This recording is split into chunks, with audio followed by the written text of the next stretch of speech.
Good morning, everyone. Hope we're having a wonderful day today. Good morning, Hartwell. Good morning, Kris. Yes. So we're back again, Inspired Energy, talking more about human design. And today, our topic that we're going to be delving into is the three most common inner authorities. So we're ready to take a bite into this one.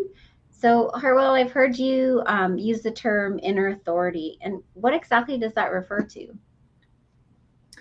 What it refers to is human design's awareness that, along with strategy, inner authority is the most important thing for being able to live in this world as yourself. It's a Mhm. reliable, it's a reliable way of that each unique individual has for ascertaining the truth of what they're how to move through the world. Hmm. So that's why the tagline today was the voice of truth inside you, because we were talking about Yes. the inner authority, which helps you to determine what your truth is and helps you live by that. Yeah. I mean, it's really quite radical, Kris, what Hmm. human design is saying and pointing us to. It's saying Hmm. that the mind, Hmm.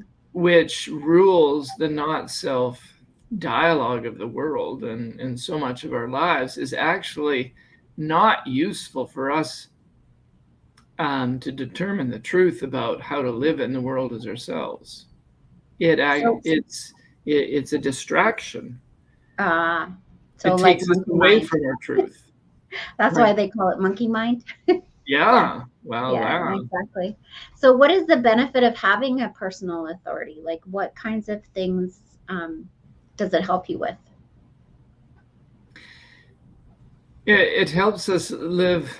It helps us live as ourselves. It helps us Mhm. not be, live as a sheep, as an automaton, as as a cookie cutter person. It helps us Mhm. grow into our own uniqueness, and it also, if we follow strategy and authority, it keeps us from.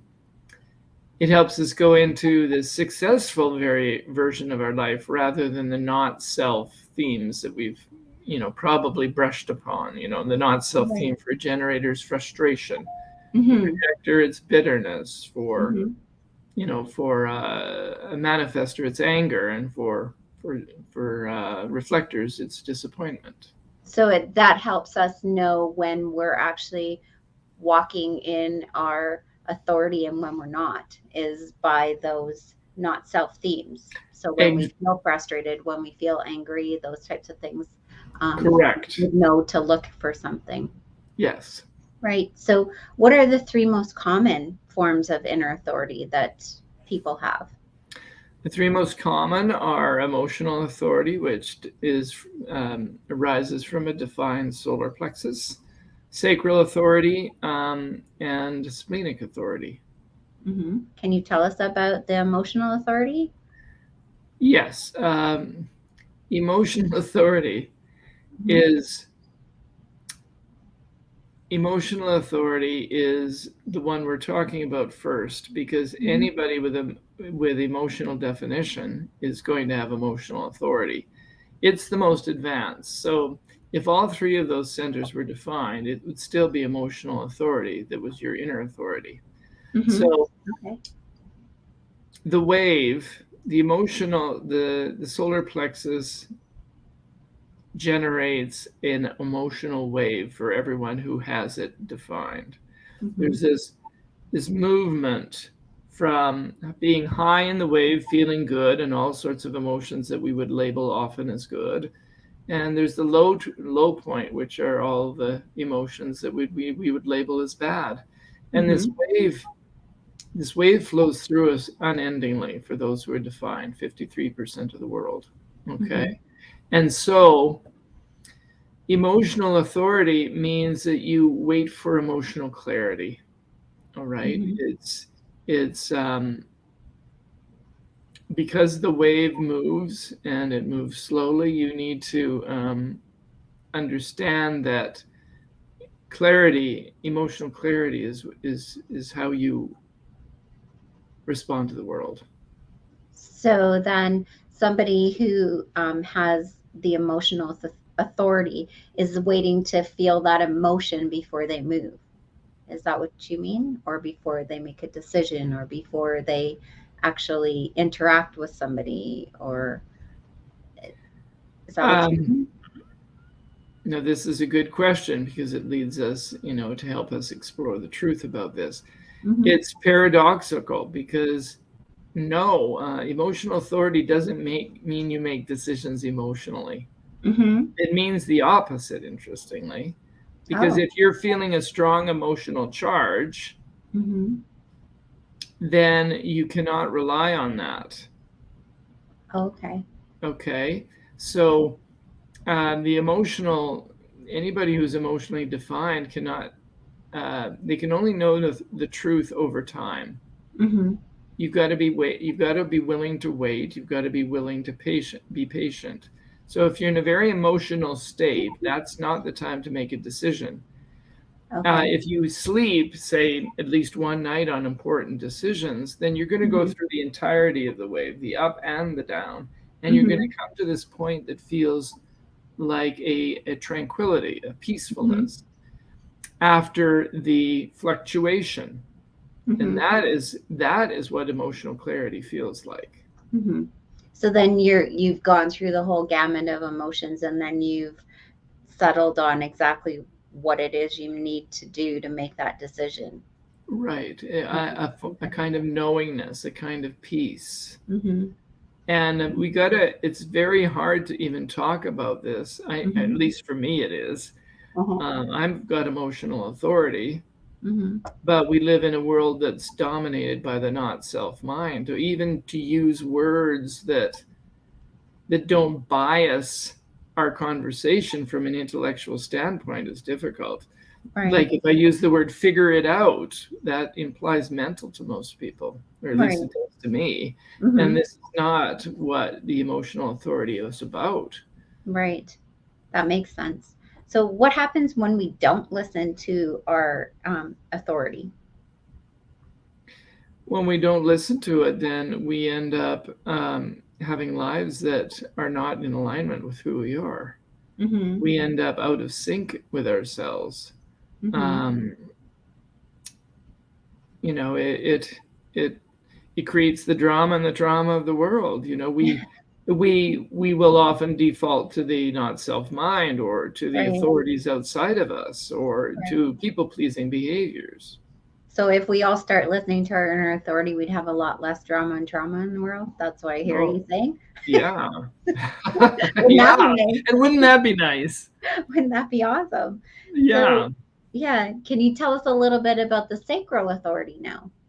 sure. Yeah. The sacral center, of course, if it's defined, you're a generator. And generators have this built in gut based sensation within them. Or you could even Mhm. say it a voice. Human design calls it, kind of our gut noises or our sacral noises. Mhm. And it speaks in a uh-huh or an uh-uh, Mhm. which, if you listen to most of the children's of the world, is quite obvious. Yeah. Okay. So when this sound sort of naturally erupts out of you, like uh-huh or Yeah. or mm. And is I don't know, is Meh. maybe I Yeah. don't know, I do, right now I don't know, Right. or ask me later. Yeah. But the ahas, the yeses and the nos are quite obvious. Mhm. And it's built in. That's the thing. Isn't that? I mean, it's so cool that it's built in. But we don't listen to it, right? Like we just think that we're responding in some manner, but we don't understand to listen to those noises as our inner authority speaking to us, Hmm. right? I Mhm. mean, that's exactly, Yeah. that's the strategy of a generator is to respond. But now Mhm. all you need to do is say the responses that naturally arise from you are important. Mhm. And I mean, if I'm not a sacral authority person, I'm an Mhm. emotional authority person, but I could even say I'm not a generator. So But if I I know. were around my generator friends like you, I could start to even watch Hmm. for that. Hmm.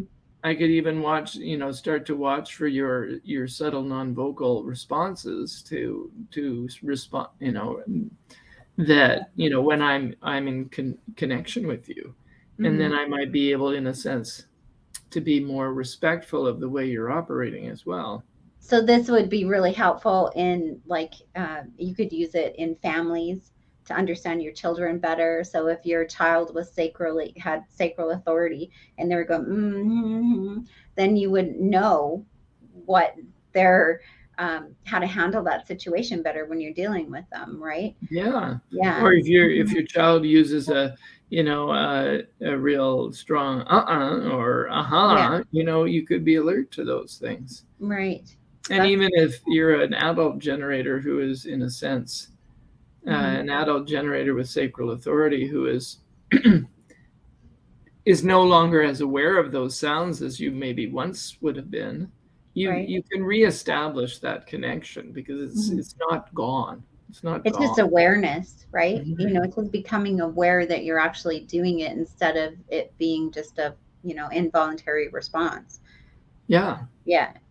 Just like yeah. everything else in life, awareness. Awareness, yes, it should Yeah, be like the first word on all our minds. exactly. So, Um, but just one point that I may not have made mhm, exactly clear is that um, if your sacral is defined, that is, mhm. if you're a generator and the emotional isn't, that's when the sacral is going to be your inner authority. Okay. So, how are they really different? Like the sacral and the emotional? Like, what is it that makes them so different on a deep level? One of the things that makes them different is that the sacral or the emotional requires more patience. It really is, the clarity comes over time. It doesn't Hmm. come instantaneously, whereas the sacral response is very in the moment. Hmm. It's very immediate. So, you would probably like, so it just arises a question for me. So, when I'm making a decision, like it'll just feel that that's what I should do. Like, and I don't tend to mull it over. It's just like, yeah, okay, let's do it kind of thing. So, what authority would that be that's creating that within me? Um, this is a good question because Hmm. we need to talk with each other about our own experiences, Hmm. and link them back to human design and start to feel what this means. I mean, Right. you've got emotional authority, which means that Hmm. you cannot know the truth in the moment according to human design. And yet Hmm. I know you well enough to see that I know you consider yourself somebody who is very decisive, Hmm. often, who Yeah, knows. like sometimes I'll just feel it. Like it'll just feel like in my gut Mhm. that that's what I should do.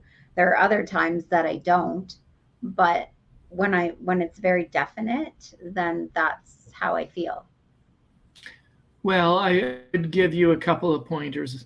I mean, remember, you're a generator, so you do have Mhm. sacral definition. Okay. But because you're emotionally defined, it's not your inner authority. Oh, So okay. you will have a sacral response. Mhm. You could, see your mm-hms Mhm. and your uh-uhs. So you will have that as a generator. It's just that if you are also emotional, Mhm. then that it would not be the time for you to make a decision. If you're having an emotional charge behind a Mhm. decision that you're making, that's not going to be in alignment for you. Ah, okay. I see. So what are. But I mean, on more minor day-to-day situations, you may Mhm. not need to wait that much. You might be Mhm. able to listen to your sacral Mhm. The thing would be for you to how watch what flows from your decision making. Mhm. It's like, oh, I made that decision and that's how I did it, and it created frustration. So, frustration Mhm. would be a sign that you weren't in alignment somehow. Okay. But when I made the decision this way, I feel satisfied. I really feel satisfied by that. So, what are some of the implications for people with different authorities interacting with each other? Well, the implications are that we will often undermine each other, and we'll often undermine other people's trust in their own authority because we expect them to be like ourselves. We're running out of time, I see, and we haven't talked about splenic authority. Splenic authority is instantaneous. It's based upon survival awareness, which is very quick.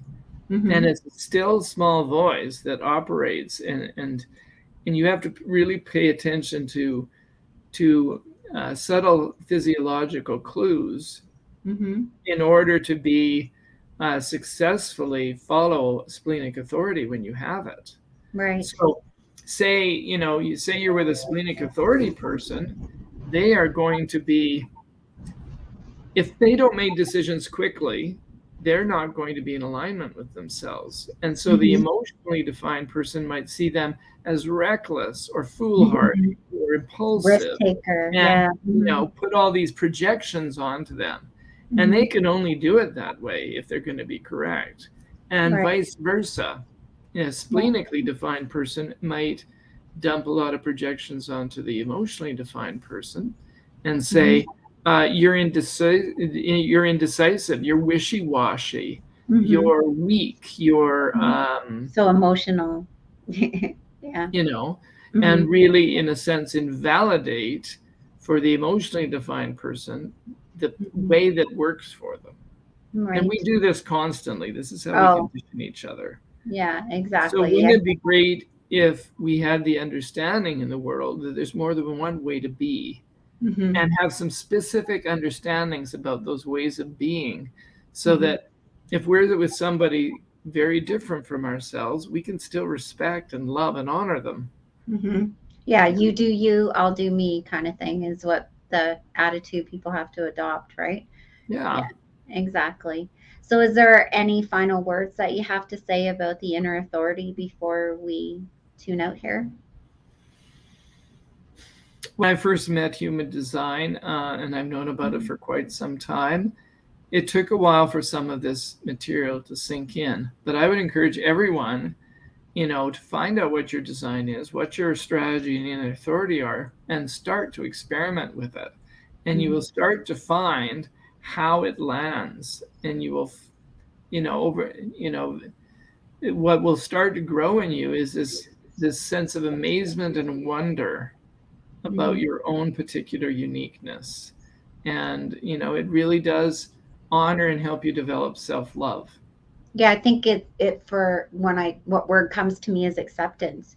You accept that this is how you're designed, and then you start to work with that rather than wish you were like somebody else and try to act like them, right? So yes, it's a very valuable tool for sure.